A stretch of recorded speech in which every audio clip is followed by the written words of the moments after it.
And then the last thing I want to ask you about Hulk is, obviously, you and him are in TNA together, and there's a kind of general consensus of a criticism of that era of TNA, the Hogan Bischoff era. It's talked about negatively. Is that fair, do you think? Is there a valid criticism in that, or do you sort of stand by the run that you guys had there and the things that you tried to do? It's probably a little bit of both, to be honest. I think a lot of that criticism comes from the fact that people actually believed that Hulk Hogan and Eric Bischoff were running TNA. Nothing was further from the truth. First of all, I didn't want to go to work at TNA. I didn't need the money at that time. My partner, Jason Hervey, and I, at that time, had our own television production company, and we're doing quite well. It wasn't like, oh my God, I got to get back in the wrestling business to pay my bills. I didn't need the money. TNA really, Dixie Carter, Jeff Jarrett, really wanted Hulk Hogan. The problem was Vince Russo was their booker. And by that point in time, Hulk Hogan was going to have no part of Vince Russo. Didn't trust him.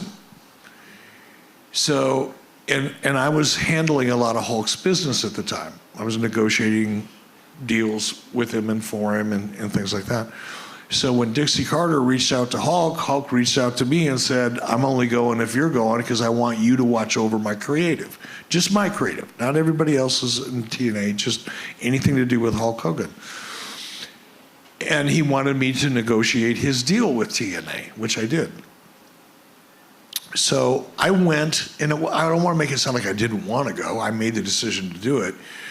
But I also made it clear in my contract with TNA that I was, number one, I'm not an employee. I don't want any responsibility for hiring, for firing. My job is to watch over and approve or not approve of Hulk Hogan's creative. Actually, I was like Jimmy Hart, only I did.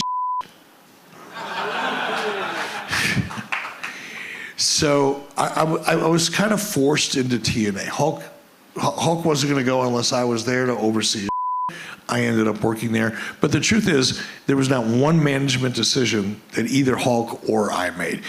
To be honest and fair, I especially, because it's my nature, I had a voice, I had some influence, but did not make one business decision in TNA.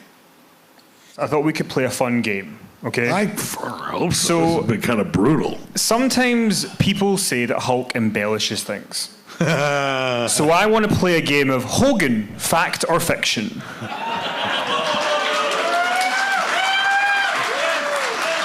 I'm only going to do 3 because they are very good friends and I don't want to ruin a friendship. So you just say fact or fiction, but you can plead the 5th on 1.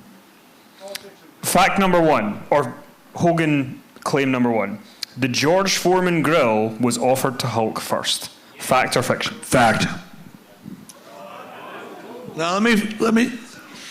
Henry Holmes, the attorney that I talked about that gave me nightmares and made me drink more than I ever should have, was Hulk Hogan's attorney.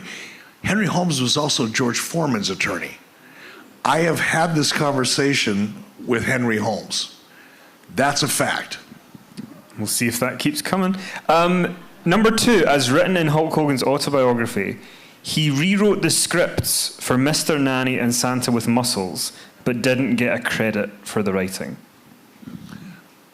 I have to plead the 5th because I wouldn't know the answer one way or the other. I wasn't involved in any of it. Okay, last one. Hulk said in his autobiography that he was almost the bass player for Metallica.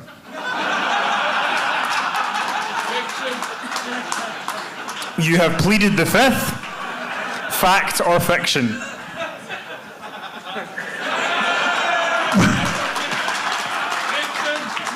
I gotta go with fiction on that one. Sorry, Hulkster. Come on.